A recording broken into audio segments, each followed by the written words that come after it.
Hi guys, नमस्कार, सत श्री अकाल, वंदे मातरम। तो स्वागत है आपका अपने यूट्यूब चैनल बीके एजुटेक इनो पे।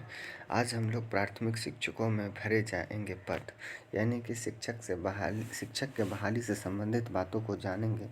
जो कि बहाली है, प्राथमिक स्कूलों में भरे जाएंगे पद। कितने पद हैं? 80,000 स्कूली शिक्षकों की भर्ती अगस्त से होगी, ऐसा न्यूज़ निकल के आ रहा है प्राथमिक शिक्षकों के लिए, जो कि काफ़ी खुशदायक न्यूज़ है। इसको देखने के बाद हम लोग काफ़ी खुश भी हो सकते हैं, जिससे कि हम लोग को स्पष्ट हो रहा है कि 80,000 स्कूली शिक्षकों की भर्ती अगस्त से होगी। चलिए इसके बारे में पूरा डिटेल्स जान लेते हैं, ताकि हम सारे बातों से अवगत हो सकें। ठीक है दोस्तों, चलिए देखते हैं क्या क्या दिया है। दिया है छठे चरण में खाली रह जाएंगे 47,000 पद। ठीक है, छठे पद में कितने पद खाली रह जाएंगे? 47,000 पद खाली रह जाएंगे, जिसमें से पढ़ के सुना देता हूँ आप लोग को। राज्य के प्रारंभिक स्कूलों में इस साल अगस्त से 7वें चरण के तहत लगभग 80,000 से अधिक शिक्षकों की बहाली प्रक्रिया शुरू होगी। छठे चरण की बहाली प्रक्रिया 25 फरवरी को नियुक्ति पत्र विवरण के साथ ही समाप्त हो जाएगी।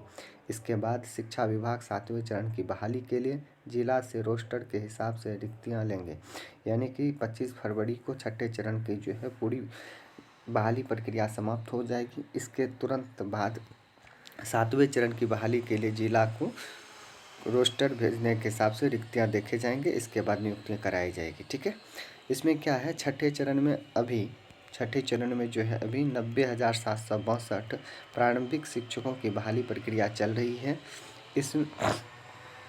इसमें क्या दिया है कि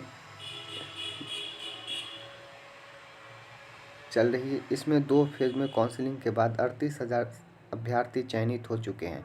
तीसरे चरण में 28 जनवरी तक 1368 नियोजन इकाई में 12,495 पदों के लिए काउंसलिंग होनी है। ठीक है, यानी कि 28 जनवरी तक जो है 1368 नियोजन इकाई में 12,495 पदों के लिए काउंसलिंग होगी। फिर 17 से 19 जनवरी तक नगर निकायों के जो हैं 35 नियोजन इकाई में 460 पदों के लिए काउंसलिंग हुई, जिसमें 207 योग्य शिक्षकों, ठीक है, 207 योग्य शिक्षकों क्या किया गया? चयनित किया गया। कुल पद और चयनित की स्थिति को देखकर साफ है छठे चरण में लगभग 47,000 सीटें रिक्तियां रह जाएगी। ठीक है, 47,000 सीटें क्या रह जाएगी? रिक्तियां रह जाएगी। इसके बाद क्या दिया है कि 19 सितंबर 2019 तक लगभग 71,000 प्रारंभिक शिक्षकों की रिक्तियां ली गई थी, यानी कि 19 सितंबर 2019 तक जो है कितने शिक्षकों की बहाली ली गई थी? 71,000 शिक्षकों की बहाली ली गई थी। रिक्त 90,762 थी। टोटल 90,762 में 71,000 की बहाली ली गई थी। कब? तो 2019 में। अब क्या है, 19 सितंबर 2019 के बाद स्कूलों में शिक्षकों के रिटायर होने के बाद रिक्त हुए सीटों की गणना होगी, यानी कि इन सब के बाद क्या होगा? रिक्त हुए सीटों की गणना होगी। फिर इसके बाद क्या किया जाएगा?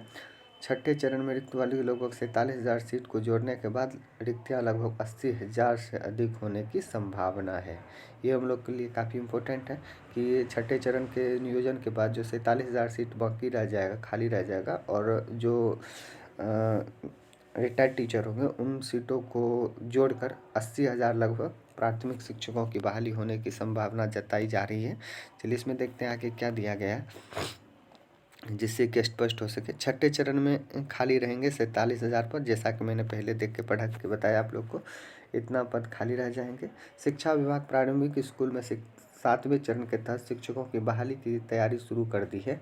ठीक है, 7वें चरण की बहाली प्रक्रिया क्या कर दी गई है? शुरू कर दी गई है। पिछले दिनों शिक्षा विभाग ने बिहार विद्यालय परीक्षा समिति को पत्र लिखकर 2011 नवंबर से 2019-21 सत्र के डीएलएड परीक्षार्थी का रिजल्ट जल्द जारी करने के लिए कहा है, ताकि ये अभ्यर्थी 7वें चरण में शामिल हो सके। ठीक है, और जो अभी डीएलएड करके उसका रिजल्ट घोषित हो चुका है, उसका जल्द से जल्द रिजल्ट घोषित करने की संभावना जताई है बिहार सरकार, ताकि वो भी होने वाले बहाली प्रक्रिया में शामिल हो सके। ठीक है, आगे देखते हैं क्या दिया है। शिक्षक बनने के लिए योग्यता। अब जो टीचर बनने के लिए योग्यता होती है वो क्या होती है उसके बारे में थोड़ा जान लें। टीचर बनने के लिए यानी शिक्षक बनने के लिए जो योग्यता है, प्राथमिक शिक्षक बनने के लिए प्रारंभिक स्कूल में शिक्षक बनने के लिए न्यूनतम योग्यता इंटरमीडिएट के बाद डीएलएड, इंटरमीडिएट के बाद डीएलएड। यानी कि इंटरमीडिएट आप किसी भी स्ट्रीम से कर सकते हैं, आईए मतलब आर्ट्स से कर सकते हैं, साइंस से कर सकते हैं, कॉमर्स से कर सकते हैं।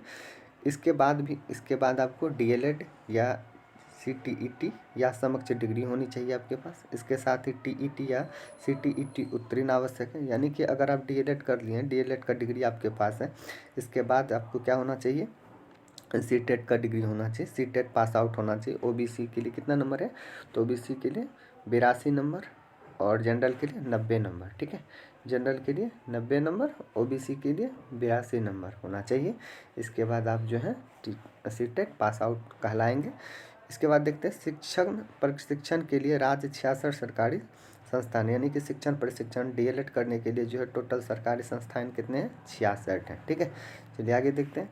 सेंट्रलाइजर तरीके से लिए जाएंगे आवेदन, यानी कि सेंट्रलाइजर तरीके से लिए जाएंगे आवेदन 7वें चरण में। ठीक है, 7वें चरण में बहाली के लिए अभ्यर्थी उनसे केंद्रीयकृत सेंट्रलाइज तरीके से ऑनलाइन आवेदन लेने की तैयारी चल रही है। शिक्षा विभाग तैयार कर रहा है कि शिक्षकों के चयन में किसी प्रकार के विवाद और शिकायत नहीं रहे। ऐसा इसलिए ताकि अभी छठा चरण का जो बहाली चल रहा था इसमें काफ़ी विद्यार्थियों का शिकायत है, ये हो रहा है वो हो रहा है, इसीलिए सरकार जो है अब सेंट्रलाइज तरीक़ा से हम लोग का क्या कराएगी, बहाली कराएगी, जो हम लोग के लिए फ़ायदेमंद भी है, अच्छा भी है। देखते हैं आगे क्या कह रहा है, जिससे कि और बात स्पष्ट हो सके। ठीक है, लास्ट है, समझते हैं इसको। कह रहा है छठे चरण के बाद 7वें चरण की प्रक्रिया शुरू होगी। छठे चरण की नियुक्ति प्रक्रिया पूरे होने के बाद 7वें चरण की प्रक्रिया शुरू होगी। छठे चरण में 90,762 सीटों में आधी से अधिक सीटें रिक्त रहने की संभावना है। यानी कि छठा चरण का जो बहाली था 90,762, इसमें आधे से अधिक सीट खाली रह चुकी हैं, रहने की संभावना है। पिछले बहाली प्रक्रिया अब शुरू हुए लगभग 2.5 साल हो चुके हैं। रोस्टर के हिसाब से सीटों का आकलन कर वैकेंसी जारी कर दी जाएगी। ठीक है, ये बात कौन कह रहे हैं, संजय कुमार, शिक्षा विभाग के अपर मुख्य सचिव हैं। ठीक है, तो आई होप आप लोग को सारा बात समझ में आया होगा कि किस महीने से हम लोग का बहाली होने वाला है। तो हम लोग का बहाली अगस्त महीने से होने वाला है। कितने पोस्ट के लिए, 80,000 सीट के लिए बहाली होनी है। और ये हम लोग के लिए काफ़ी खुशी का माहौल है, खुशी की बात है। ठीक है, थैंक यू फॉर वाचिंग। अगर आप मेरे यूट्यूब चैनल पे पहली बार आए हैं तो आपसे रिक्वेस्ट है कि आप मेरे यूट्यूब चैनल को सब्सक्राइब करें ताकि ऐसी जानकारी आप तक जल्द से जल्द मिल सके। Thank you for watching, take care, bye.